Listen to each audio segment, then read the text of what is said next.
जलती रहे हमारे जलवे से, हमें तो बस महादेव की ही धुन लगी रहती है। भक्तों, सतयुग के प्रारंभ में जब सृष्टि का विस्तार हो रहा था, तब ब्रह्मा जी ने अपनी तपस्या कर सृष्टि के निर्माण की योजना बनाई। लेकिन संसार में करुणा, शांति, धन और दिव्यता का अभाव था।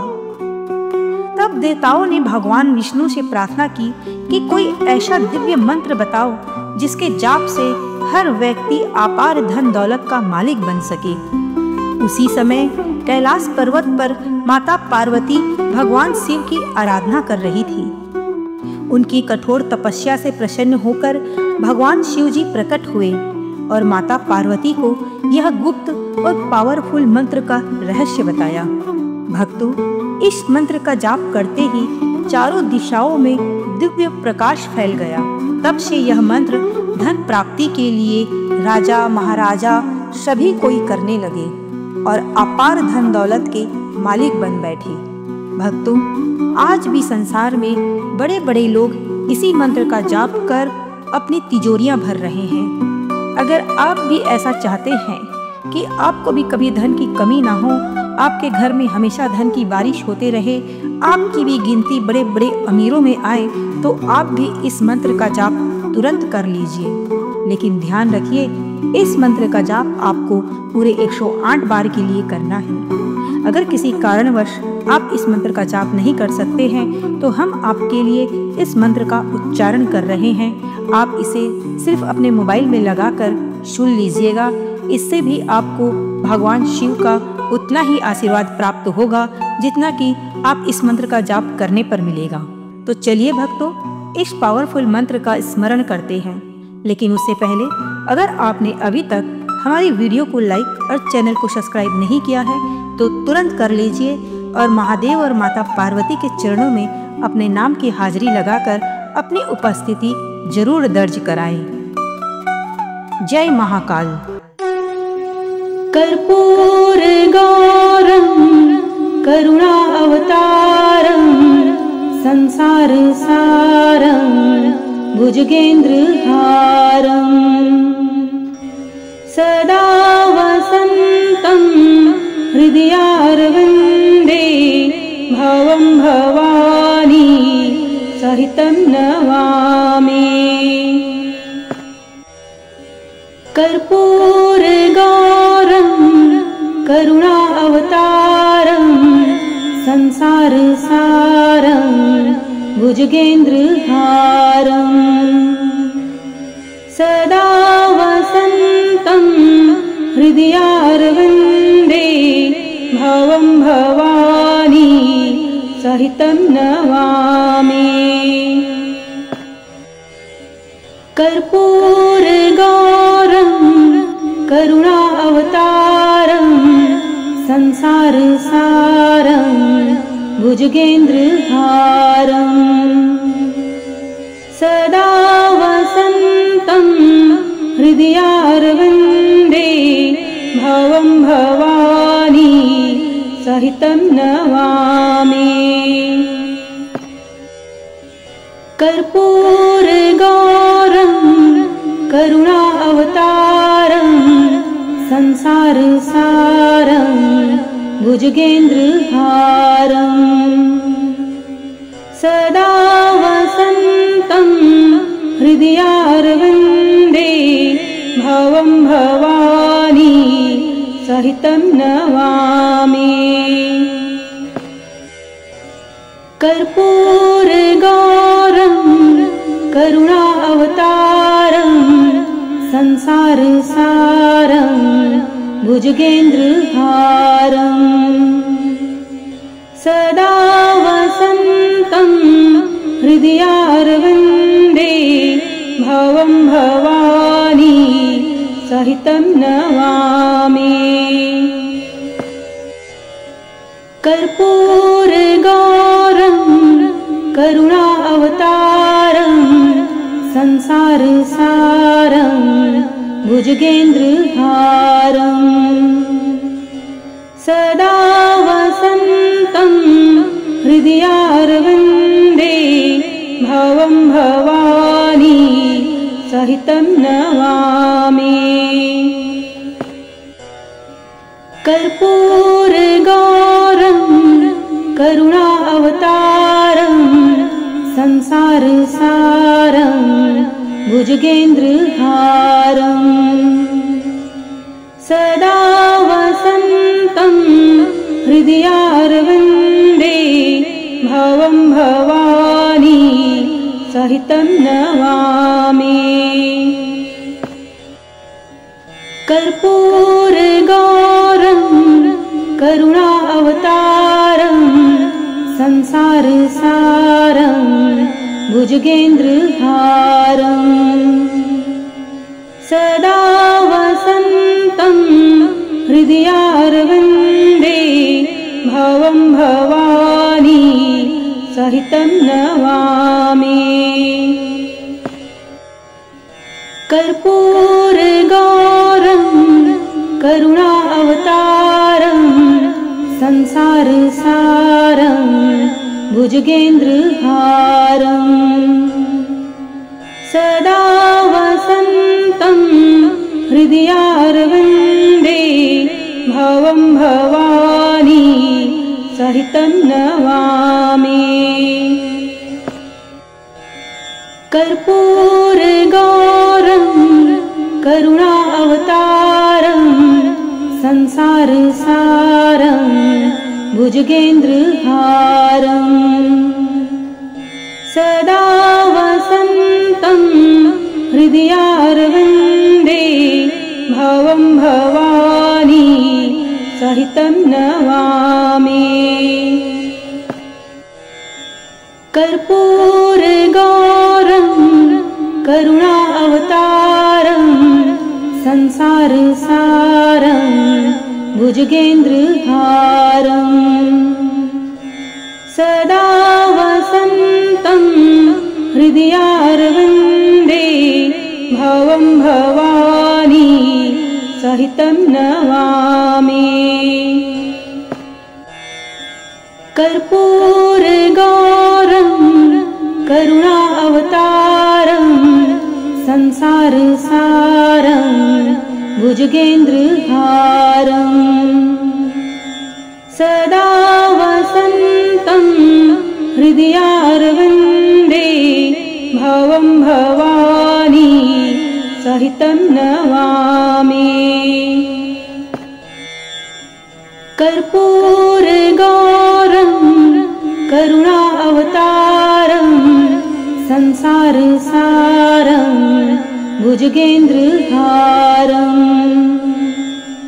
सदा वसन्तं हृदयारविन्दे भवं भवानी सहितं नमामि। कर्पूरगौरं करुणावतारं संसारसारं भुजगेन्द्रहारं सदा वसन्तं हृदयारविन्दे भवं भवानी सहितं नमामि। कर्पूरगौरं करुणावतारं संसारसारं भुजगेन्द्रहारं सदा वसन्तं हृदयारविन्दे भवं भवानी सहितं नमामि। कर्पूरगौरं करुणावतारं संसारसारं भुजगेन्द्रहारं सदा वसन्तं हृदयारविन्दे भवं भवानी सहितं नमामि। कर्पूरगौरं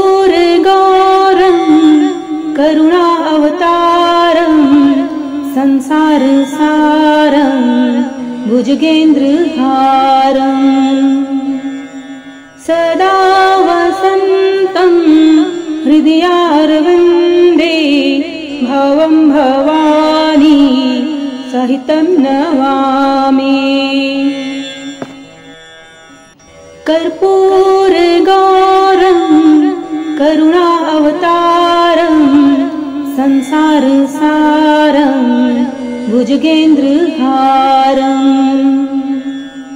सदा वसन्तं हृदयारविन्दे भवं भवानी सहितं नमामि। कर्पूरगौरं करुणा अवतारं संसारसारं भुजगेन्द्रहारं सदा वसन्तं हृदयारविन्दे भवं भवानी सहितं नमामि। कर्पूरगौरं करुणा अवतारं संसारसारं भुजगेन्द्रहारं सदा वसन्तं हृदयारविन्दे भवं भवानी सहितं नमामि। कर्पूरगौरं करुणा अवतारं संसारसारं भुजगेन्द्रहारं सदा वसन्तं हृदयारविन्दे भवं भवानी सहितं नमामि। कर्पूरगौरं करुणा अवतारं संसारसारं भुजगेन्द्रहारं सदा वसन्तं हृदयारविन्दे भवं भवानी सहितं नमामि। कर्पूरगौरं करुणा अवतारं संसारसारं भुजगेन्द्रहारं सदा वसन्तं हृदयारविन्दे भवं भवानी सहितं नमामि। कर्पूरगौरं करुणा अवतारं संसारसारं भुजगेन्द्रहारं सदा वसन्तं हृदयारविन्दे भवं भवानी सहितं नमामि। कर्पूरगौरं करुणा अवतारं संसारसारं भुजगेन्द्रहारं सदा वसन्तं हृदयारविन्दे भवं भवानी सहितं नमामि। कर्पूरगौरं करुणा अवतारं संसारसारं भुजगेन्द्रहारं सदा वसन्तं हृदयारविन्दे भवं भवानी सहितं नमामि। कर्पूरगौरं करुणा अवतारं संसारसारं भुजगेन्द्रहारं सदा वसन्तं हृदयारविन्दे भवं भवानी सहितं नमामि। कर्पूरगौरं करुणा अवतारं संसारसारं भुजगेन्द्रहारं सदा वसन्तं हृदयारविन्दे भवं भवानी सहितं नमामि। कर्पूरगौरं करुणावतारं संसारसारं भुजगेन्द्रहारं सदा वसन्तं हृदयारविन्दे भवं भवानी सहितं नमामि। कर्पूरगौरं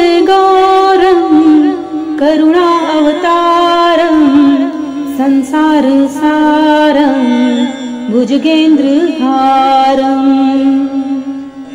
सदा वसन्तं हृदयारविन्दे भवं भवानी सहितं नमामि। कर्पूरगौरं करुणावतारं संसारसारं भुजगेन्द्रहारं सदा वसन्तं हृदयारविन्दे भवं भवानी सहितं नमामि। कर्पूरगौरं करुणावतारं संसारसारं भुजगेन्द्रहारं सदा वसन्तं हृदयारविन्दे भवं भवानी सहितं नमामि। कर्पूरगौरं करुणावतारं संसारसारं भुजगेन्द्रहारं सदा वसन्तं हृदयारविन्दे भवं भवानी सहितं नमामि। कर्पूरगौरं करुणावतारं संसारसारं भुजगेन्द्रहारं सदा वसन्तं हृदयारविन्दे भवं भवानी सहितं नमामि। कर्पूरगौरं करुणावतारं संसारसारं भुजगेन्द्रहारं सदा वसन्तं हृदयारविन्दे भवं भवानी सहितं नमामि। कर्पूरगौरं करुणावतारं संसारसारं भुजगेन्द्रहारं सदा वसन्तं हृदयारविन्दे भवं भवानी सहितं नमामि। कर्पूरगौरं करुणावतारं संसारसारं भुजगेन्द्रहारं सदा वसन्तं हृदयारविन्दे भवं भवानी सहितं नमामि। कर्पूरगौरं करुणावतारं संसारसारं भुजगेन्द्रहारं सदा वसन्तं हृदयारविन्दे भवं भवानी सहितं नमामि।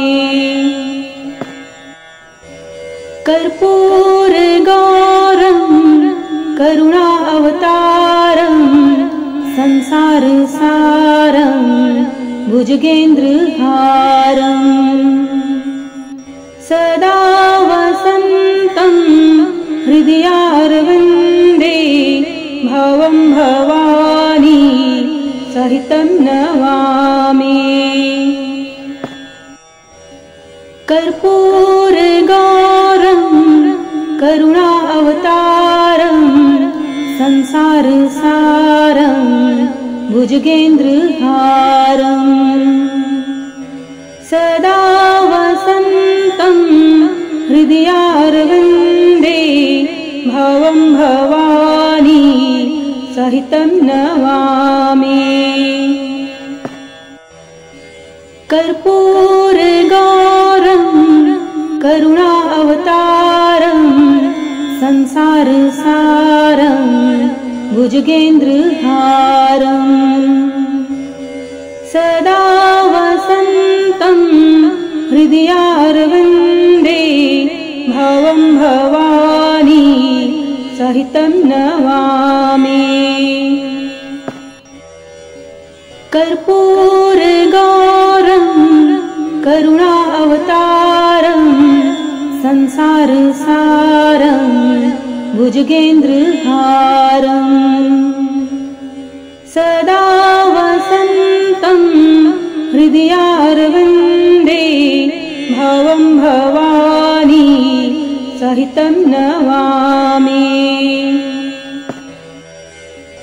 कर्पूरगौरं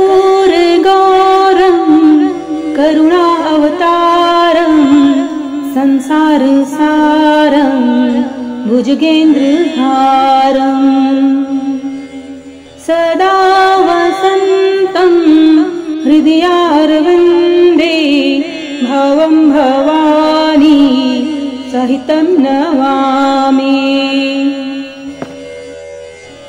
कर्पूरगौरं करुणावतारं संसारसारं भुजगेन्द्रहारम् सदा वसन्तं हृदयारविन्दे भवं भवानी सहितं नमामि। कर्पूरगौरं